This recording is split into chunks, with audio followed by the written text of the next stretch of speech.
Hello and welcome to the Last Word on Spurs. We are your award-winning Tottenham Hotspur podcast. If you are new to the channel, you can find us on iTunes, Spotify, and across all major audio platforms, as well as on X, Facebook, and Instagram at Last Word on Spurs. But for now, we're live and we're on YouTube, and we've got a fantastic show in store tonight.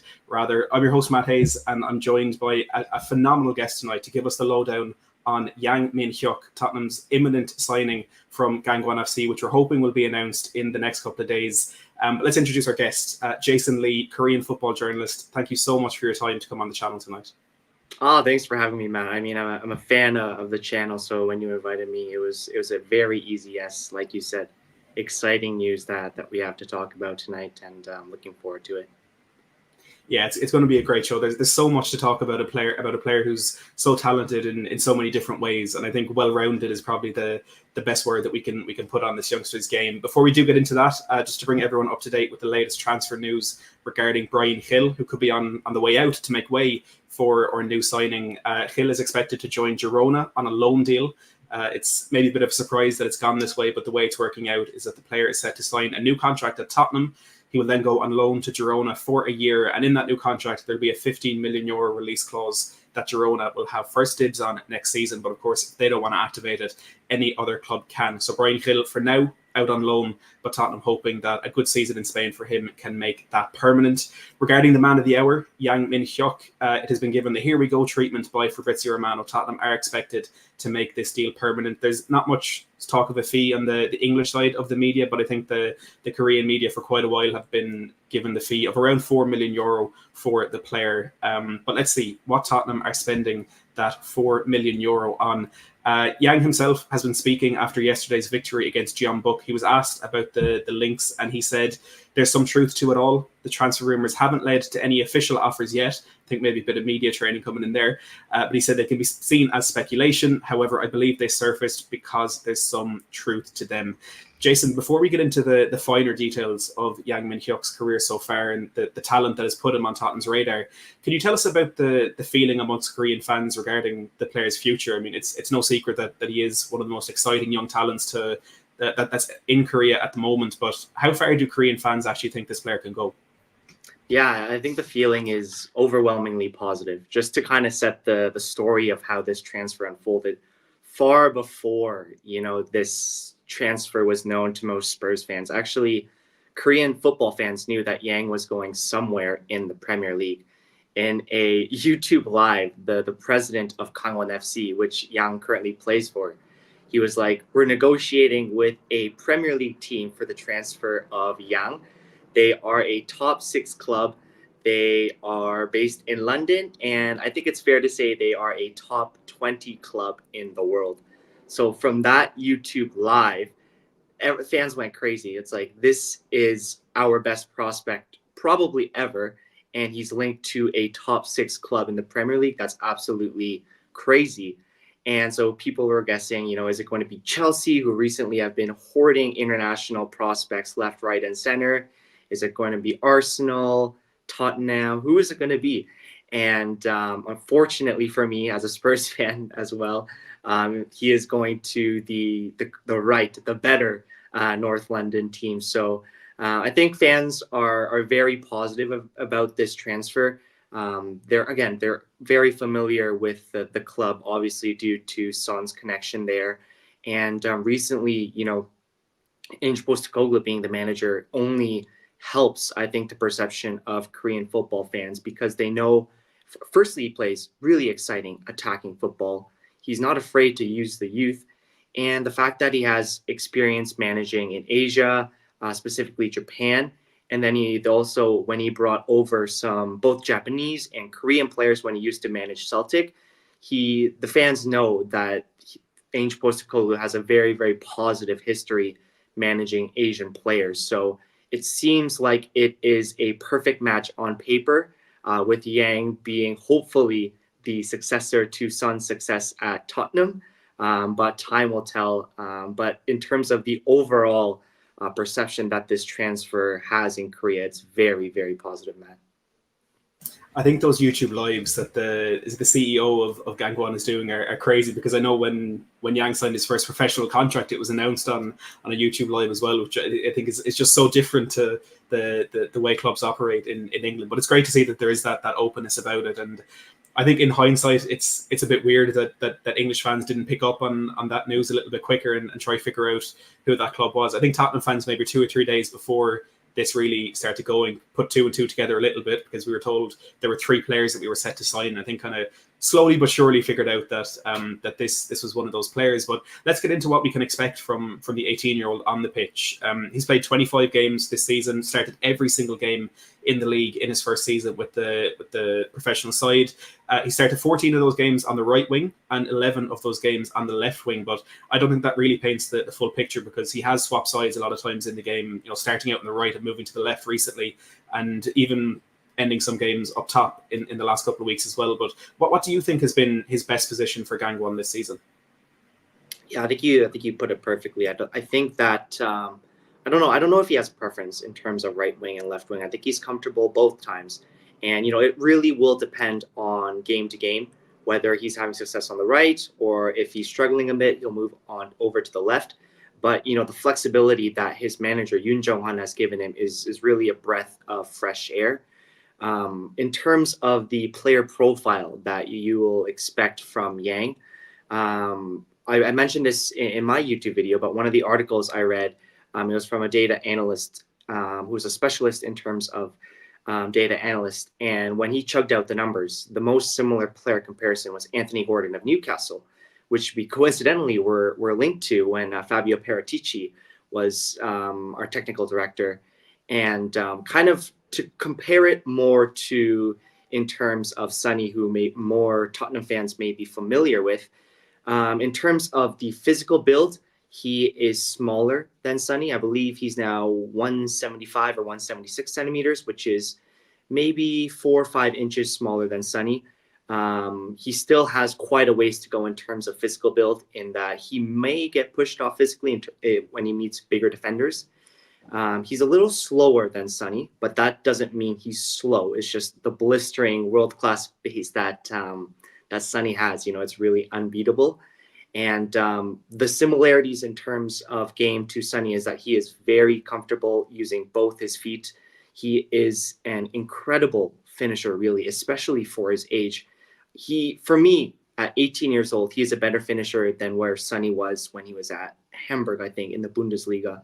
So if he continues to improve, continues to take the trajectory that Sonny took earlier in his career, I think you will see a very clinical finisher, and one who is maybe a bit slower than Sonny, but better in 1v1 dribbling situations, which is what you want from an 𝐻 Postecoglou winger, right? You really want him to beat his man, get deep in the byline, and then do a low quality cutback to whoever is waiting inside the box. So I think they targeted this player on purpose because, one, it's difficult to ignore the commercial benefits that he will bring, but 2, the player profile is exactly what we want to see in terms of 𝐻 Postecoglou's football philosophy.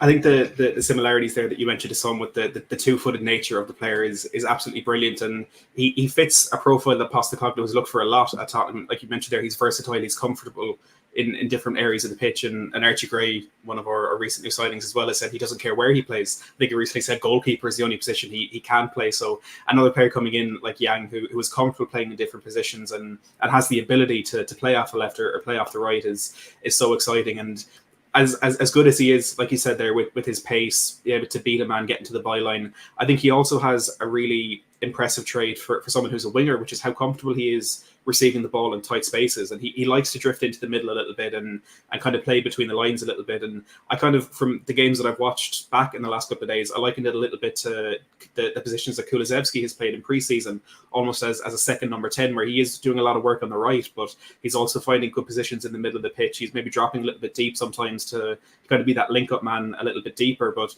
when Yang gets the ball in these tight spaces, he's able to turn away from pressure really, really easily. He almost likes having that pressure to give him that space to move into, which maybe is a little bit similar to Lucas Bergvall and what he brings to this Tottenham team.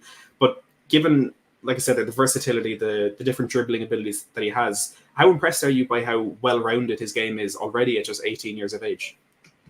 Yeah, I mean, like when I said that he is one of the most exciting prospects in the K-League, I should have said he is the most exciting prospect that the K-League has ever produced. And for people who are not familiar with my work, I really, really don't like to use hyperboles or over exaggerations, because I think it's just really difficult for a young player, because if the expectations are too high too soon, then, if he has maybe a disappointing season or a disappointing run of games, then we see really a lot of negative energy towards the player, and it's easier to give up expectations for the player. But in terms of, like you said, the well-roundedness of his game, his finishing ability, his goal and assist output, we've never, ever seen it for an 18-year-old playing in the K-League. And I know that the K-League, really isn't maybe the best quality of football in the world, but I would liken it maybe to a slightly lesser quality to the championship. Like, it's not bad football, I would say. It's in between the championship and League One for me. And if he's 8 goals, 4 assists in 25 games as an 18-year-old in his first season in the K-League, and mind you, an added bit of context is he's still a high schooler. He's training, he's playing games, he's finishing games at 11 p.m. and then 5 a.m., 6 a.m., he's waking up to go to school. So it's really ridiculous what he's doing for his age. And as soon as his exams finished and summer break started for him, the next thing he did was score 2 goals in his next K-League game. So the combination of his age, his goal scoring output, and the well-roundedness, like you mentioned, Matt, it's so exciting for Korean fans. And we expect this player to grow into Sonny's successor, not only for Tottenham, but for the national team as well. Because 2026 is going to be Sonny's last World Cup. Maybe he plays in the 2027 Asian Cup, but his national team career is coming to an end, unfortunately. And the closest profile, the closest star potential that we have in the winger position is Yang Min-hyuk. And it's really exciting to see him make a Premier League move. As upsetting as it is to be talking about the end of Sonny's career, it is so exciting to have a player coming through like this. And you mentioned that he's still a high school student, and so many of the records that he has set, this information from Transfermarkt, the company who kindly pay my salary.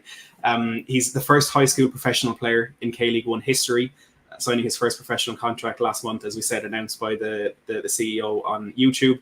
He's the youngest player in the history of Gangwon, youngest goal scorer in the history of the club as well. And I think what's interesting to mention is he could have had a goal 35 seconds into his professional career, but an unlucky deflection off a teammate it went down just as an assist. But then in his second game, he scored in the first minute anyway and became the youngest goal scorer in the history of K-League One, the youngest player in K-League history to score 2 goal participations in 2 consecutive matches, which again is his first 2 matches, the youngest player to be awarded the Young Player of the Month, the first semi-pro player to get the Young Player of the Month, first semi-pro player to score in consecutive games. It is an incredible list of achievements. And, I think one of my favorite things to always say about records like this is over and over again, people will become the highest goal scorer or the highest assist maker or the highest appearance maker. People who are the first to do something, being the first high school player to sign a professional contract in K-League history, that's never going to change. That's history right there. And it's just so exciting to see young players coming through like that. Let's talk a little bit about the strengths that he has. And we've already spoken a little bit about his dribbling. And it is understandably widely regarded as his main strength. And with that, he ticks a box that a lot of Tottenham's current wingers don't, in that he is very capable of beating a defender 1v1. His quick footwork and his agility to drop a shoulder either way and get past a man is really, really impressive. Would you agree that that's kind of the number one trait that he possesses at the moment? For sure. But 2 other ones that I would like to talk about is, firstly, his finishing is absurd. We mentioned this before on this show already, but with both his feet, like the latest goal that he scored that made the rounds, obviously after the move was announced against 𝐤𝐥, where he took his first touch was impeccable, and then he just fired it in the top right corner of the net. I mean, that's what you expect from Yang Min-hyuk. Or a corner kick routine designed specifically for him, because his manager knows he's going to be able to slot it in one of the corners. His finishing is just so Sonny-esque. It's special to see, especially as a Korean football fan. But I think one of his underrated traits that I want to talk about is his passing ability.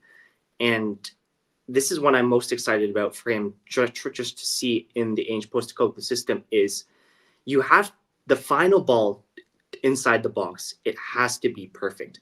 It has to be set up so the number 9 or whoever is pushing up from the midfield is going to be able to finish. And Yang gets in dangerous positions. He has an impeccable first touch, but he is also able to pick out a perfect pass in between the central defender and the goalkeeper, where none of them are able to touch it, or because it's going to be an own goal or it's going to be some sort of mistake. And it's perfectly, the weight and the curve, it's just perfect, teed up for the attacker to finish.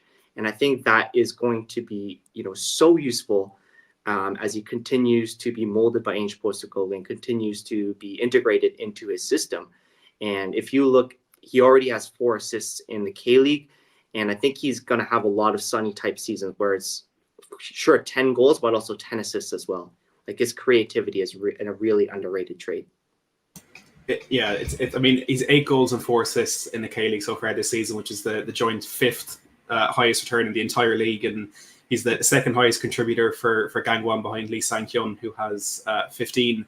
And I think when Tottenham sign young players like this, I always like to fully deep dive into analysis. And one thing that I think as fans we always have to make a concession for young players is that their goal contribution numbers won't be that high, and it's a very, very natural thing for young players when they step up from academy level to first team level, is that they're not going to be as effective in front of goal and in the most important areas of the pitch. But Yang doesn't have that problem. 12 goal contributions in 25 games this season is absolutely crazy. And some of the goals you mentioned there, that corner kick routine against 𝐻𝐸𝐬, where it was all made just for him to lay the ball off to him at the edge of the box to curl it into the top corner. And the variety in the goals that he scores as well is really impressive, because in that same game he scored a lovely delicate cushion volley from a really long cross. It was one that really difficult to control, but he just passed it into the side of the net. And the goal he scored yesterday, he scored a kind of similar one against Suwon last month, when he got that ball outside the box, one touch out of his feet, and just rifled it into the far corner. He is so impressive to watch in front of goal. I think in the interest of balance and realism, I suppose we do need to look at maybe some areas of improvement that can be made in his game. And I want to caveat this by saying it's absolutely not a criticism. He's 18 years of age, and any shortcomings in his game can be expected. But I think we do need to look at those and look at the profile that may need to be fixed going into when he does join Tottenham. From my viewing, I found that he is very reluctant to enter into 50-50s and entering into ground duels or trying to maybe tackle opposition sometimes in the press. And again, with a young player, I think the physical improvements that can be made are natural. I think his upper body strength is something that has developed a little bit more, and there have been some comparisons made to Bryan Hill, who's just so easily swept off the ball. But I don't think Yang is that bad in it. He has developed his upper body strength a little bit. Would you agree that there is improvement to be made in the physical aspect for the player? Yeah, absolutely. I think that he needs to grow firstly, but also improve his physical build. I think I've seen a lot of Spurs fans worried, like you said, Matt, because of the similarities to Bryan Hill. But if you kind of see the build of Yang Min-hyuk, you can kind of see that there is room for growth. There's also room for him to put on a bit of muscle as well. And for me, before we talk about that weakness, one last strength that isn't really related to his on-field production is the dedication he has and the humility he has. From what I've heard from team officials and various reporters who've been around him, again, it's very similar to what we see with Sonny. I know that, the recently Archie Gray putting away with the training cones after this training session that made the rounds on Spurs Twitter. And it's a very, very similar thing for Yang Min-hyuk. He is a very, very young, humble kid, even with the amount of success that he's had early in his career, and the dedication that he has to the game, I've heard, is exceptional as well. So Hopefully he continues to grow, put on a bit of muscle, and that helps with his explosiveness as well. But you're absolutely right, Matt. There's a long ways to go in terms of the defensive aspect of his game. What's promising to me is that, you know, he's a very hard worker defensively. He's actually known in the K-League for being a relentless presser, being able to, if he loses the ball, he's not going to whine, he's not going to complain. He's going to get right back up and chase the ball right away. And he's good at funneling the ball to where the press is going to be triggered. But I think naturally, you know, with his smaller build right now, with his younger age, he is scared to get into those 50-50s, like you said. Maybe he doesn't trust his body, or he's scared of getting injured. In the back of the mind, he's like, you know, I have a big Premier League move coming up. Like, I can't get injured. I can't really waste this opportunity for myself. There's probably a variety of factors that we have to consider. But I think that, you know, as he matures, I think the English football style, you know, the physicality and the speed of English football is really unparalleled. And if he adjusts to that, you know, maybe spend 6 months starting from January adjusting to that, training with the first team at Tottenham under 𝐻 Postecoglou, I think gradually, you know, we're going to see improvements in his defensive aspect as well. I want to thank you for bringing up the point of pressing there, because it's something I should have written into the show, but it slipped my mind, because it's something that really impressed me as well. Again, watching games back over the last couple of days, and it speaks a lot to his tactical understanding of the game, that as much as we can say, you know, he was the focal point of that corner kick routine against 𝐻𝐸 last week, he is very important in the press for Gangwon as well. You know, typically playing, I'd say, a fluid 4-4-2, but in the press he pushes high up with the two strikers, and like you said, he funnels the opposition play into the center of the pitch, where his teammates can absolutely swarm, and they've had a lot of success with that in recent games, and scored a lot of goals from it as well. And him just being a crucial part of that is just another tick in the box for just the different traits that he has as a player. And it's, again, just really, really exciting. And the humility that he has off the pitch, as you mentioned, again, something 𝐻 Postecoglou really looks for in every player that he signs. And it's brilliant to see players who put in that work keeping going with school as well. It's brilliant to see him get the rewards that he deserves. And you know, I think we have to think of what this means for him as well. You know, he's 18 years of age, getting a huge move to the Premier League, but also getting a huge move to play with the most successful Asian footballer of all time, the greatest footballer ever to come out of his nation. It's going to be absolutely incredible for him, and it's just nice. It's a happy story, I suppose, seeing players get rewarded like that as well. There's a question that came in earlier that I want to bring to you quickly. It's from TV, and he said, do you see him as a player in the first team squad when he comes over, or do you think he's a signing for the next few years? There's two ways I can answer this question. He's better than Manor Solomon. I can 100% tell you he's the output he's gonna. If you're gonna give minutes to Solomon this season, I would very much give them to Yang Min-hyuk. But my hope is that, you know, we make a couple of signings that he doesn't have to be the guy that we rely on if there's a couple of injuries or we need to go late in the game and we're looking for an impact sub. My ideal developmental plan for him is for him to finish his 6 months, finish the K-League season with Gangwon. For added bit of context, the K-League season goes from, I think, February or March until September, October. It runs on a different schedule than the Premier League. So right now he's set to finish the K-League season. And I think I want him to come in January 2025 and get acclimated to not only English football, but English culture as well. Learn the language, learn the culture, get to know his teammates. Because, and I mentioned this in my YouTube video, what I am so excited about is the young crop of talent that we are assembling at Tottenham Hotspur. Whether it's Lucas Bergvall, Archie Gray, Alfie Devine, Mikey Moore, Ashley Phillips, Will Langshire. The list goes on and on and on. And I think this is Tottenham's vision as well.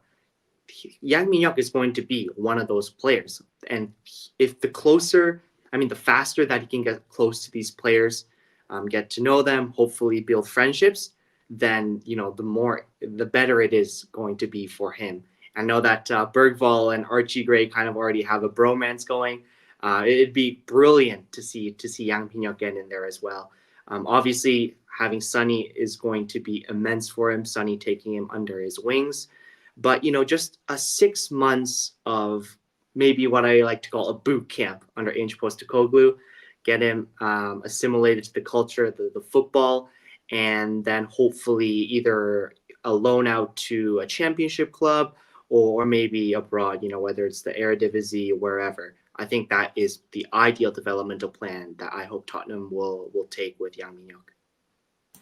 I absolutely agree. I think it's definitely the way to go. And as phenomenal as this player is, I think from my perspective anyway, with how much I've spoken about Archie Gray and Lucas Bergvall before we signed them, I think Yang isn't at that same level of development. And again, it's not a criticism. It's just he's not had as long in professional football. And he's not going to be able to walk straight into that first team, potentially like Graham Bergvall may do when the season starts. But the way it looks for him at the moment is, like you mentioned, he has to finish out that K-League season, which, by the way, his team are currently top of the table. Pohang Steelers, level on points behind, do have a game in hand, so it's not like it's in their hands just yet, but they are fighting for a title. In that next 6 months in the K-League and maybe that first 6 months at Tottenham, Jason, I think Yang will be looking to get into the national team. So at the moment, he hasn't yet made his senior debut for the national team. He's played 23 times for the under-16 and under-17 sides, but it's no secret it's been a period of turmoil for the senior national team in the last year or so, up until the sacking of 𝐷𝐿 Klinsmann in February and the appointment of the new manager, 𝐷𝐿 Yang in the last couple of weeks. Do you think this is a good opportunity for Yang to get into that first team with a new manager with fresh ideas coming in? Yeah, I think he deserves to be in the national team. My only worry is that Hong Myung-bo, the new manager of the national team, he's a domestic coach after a run of foreign coaches that we have that started with Paulo Bento, who's a Portuguese manager, got us to the round of 16 in the 2022 Qatar World Cup. Then, unfortunately, we hired 𝐷𝐿 Klinsmann, who was perhaps the worst manager that Korea have ever had. And now we've turned back to a domestic manager. In the past, he's favored experience over youth, so I'm a little bit worried about that. But I do hope and I do think that he deserves to be in the national team. Firstly, it's a totally unique profile that the national team lacks. We have a lot of pace. We have a lot of explosiveness, namely Sonny, Hwang Hee-chan, who plays for Wolverhampton Wanderers. Wolves, and then we also have the creativity with Lee Gang-in at PSG and Pejino, who currently plays for Stoke City. So we have like different types of pace and different types of creativity in terms of player profiles. But the uniqueness that Yang brings with his 1v1 ability, his ability to beat the man and create chaos that way, we really, really don't have that in the Korean national team. And in 2026, he's going to be 20 years old. That's hardly a young age, when we're seeing guys like Lamine Yamal, Arda Güler lighting it up in the Euros. So I do hope that he gets integrated into the national team, and naturally, he's seen as the successor for Sonny in the Korean national team setup as well. It's making me feel old to say that he's going to be 20 in 2026. It's like I'm 23 and I'm sitting here feeling old. It's crazy, but again, just more signs towards the trust that Tottenham are putting in youth. We've spoken a lot in depth about this player, and I think a lot of people watching will have learned a lot about this player. So we really do appreciate the time that you've taken today to give us this insight to over 2,000 people who are watching us live at the moment. But as much as the knowledge you've shared, I think it's time for opinion, and I want to know how you'd rate this signing for Tottenham and how you think this can make Tottenham better. I think as an individual signing, for me, it's a 10 out of 10. It's an opportunity, again, I hate to talk about it, but you can't ignore it. Commercially, you retain the Korean market. I think that is huge because of what it has done for the growth of Tottenham Hotspur, not only in Korea, but in Asia as well. You saw the number of Son jerseys today in Japan. As a Korean player, that's crazy to me. The number of people singing when the Spurs go marching. It was just lovely to see. And the fact that you have maybe secured the best Korean prospect to hopefully develop into Son's successor, that in and of itself makes this move a success. But if you look at the raw talent, the projections, the potential for growth, the fact that he is the perfect 𝐻 Postecoglou winger, it just checks every single box. And I know that there's some pessimistic fans out there as well. And I think it's fair. We haven't had the window that we were hoping to have yet. The only really major signing that we've had, the new signing we've had, is Archie Gray, who, to be fair, has been brilliant. And I think he's going to be an excellent contributor for us this season. But we really haven't had, a first team ready dribbly winger. We were maybe hoping for 𝐂𝐬𝐧𝐭𝐞𝐬. That really hasn't come to fruition. I still think we need a backup, left back as well, a center forward potentially if we're going to sell Richarlison. The big moves haven't happened yet, so I can see why people are looking at this move pessimistically, because they're looking at the broader window for Tottenham Hotspur. But I think if you look at this signing individually, just Yang Min-hyuk signing for Tottenham Hotspur, for me, it is a 10 out of 10 signing. That's what I love to hear. Just positivity. I absolutely adore it. Just before we do wrap up, I just want to get your thoughts on the season ahead for Tottenham. Like you mentioned there, the big deals haven't been done yet. I think personally, I have an optimism that we will get maybe not everything we need to do done, but we will get a lot of what we need to do done in this window, and we'll add that depth at left back, like you mentioned. We might bring in another forward. Are you confident that the season ahead is going to be a good one, and that maybe we can get back into the Champions League and maybe compete for a trophy? Yeah, I'm personally very, very optimistic. I also think that there's a lot of business that will be done maybe in the next week or 2 weeks that will continue to strengthen the roster. But also, if you look at the teams around us that we are competing with, Liverpool, new manager, Man City, arguably getting older and hopefully faltering a little bit. I mean, Arsenal, I guess they're kind of maintaining their position. Chelsea, you don't know, again, with the new manager. Aston Villa are going to be good, but I think with the squad that we have, and also the improved depth that we have, I am very, very optimistic about this season. Hopefully top four, maybe fighting for the title, but touch optimistic there. But what I would really like to see is a deep run in the Carabao Cup, the FA Cup, but especially that Europa League. I want us to push for trophy there and secure Champions League football that way, because I really, really want to see Sonny lift a trophy with Spurs before his career comes to an end. That is the personal dream of mine. I agree. I think it's the personal dream for a lot of Spurs fans. Let's hope it happens this season, because if we get into the last year of a contract or something, that's when things start to get nervy. But yes, hopefully we can bring that success for Sonny. Jason, again, thank you so much for your time this evening and your insight. Can you let us know where our viewers and listeners can find you across social media? Yeah, absolutely. Just before we end, Matt, just one additional thing, because I've been asked this a bunch by Spurs fans. It's the unique concept of military service for Korean players. Yes. And so for Yang, he has not won military exemption. So as it stands, he would have to spend 2 years serving in the Korean military. But because of his young age, there are many, many opportunities for him to win military exemption. So there are 3 avenues that Korean players can take to win military exemption. The first is you play basically for the military club in the K-League for 2 years. You're playing football and you're doing your military service. But that's really out of the picture for Yang Min-hyuk.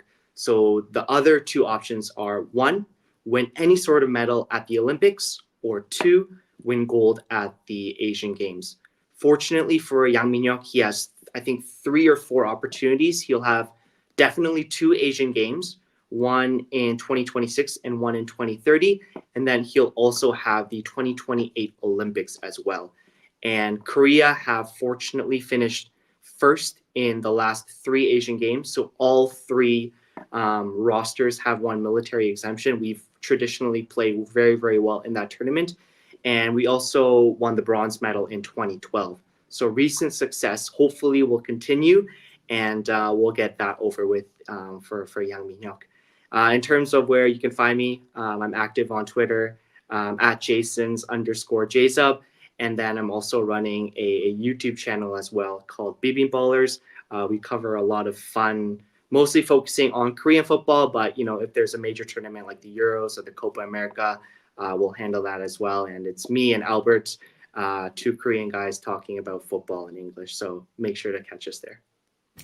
And I recommend everyone goes to check out your video on Yang Min-hyuk already on BBM Ballers. It's another wonderful chance to listen to you wax lyrical about our new signing.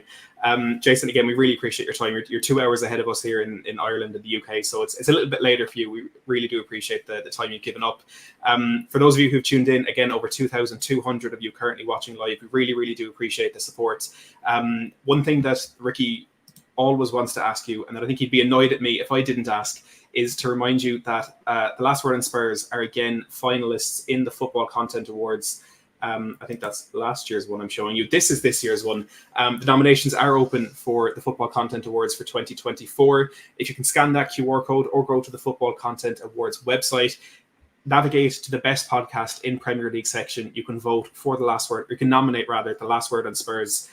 We would really, really appreciate any support you could offer in that. Not only because for Ricky to get the recognition for the work that he puts in, but it was a brilliant night out at Anfield last year, and I want to go again. So if that's the convincing that you need, but yes, thank you very much everyone who's tuned in. We'll be back very, very soon in the next couple of days. More shows. Just because Ricky's on holidays doesn't mean the shows are going to stop.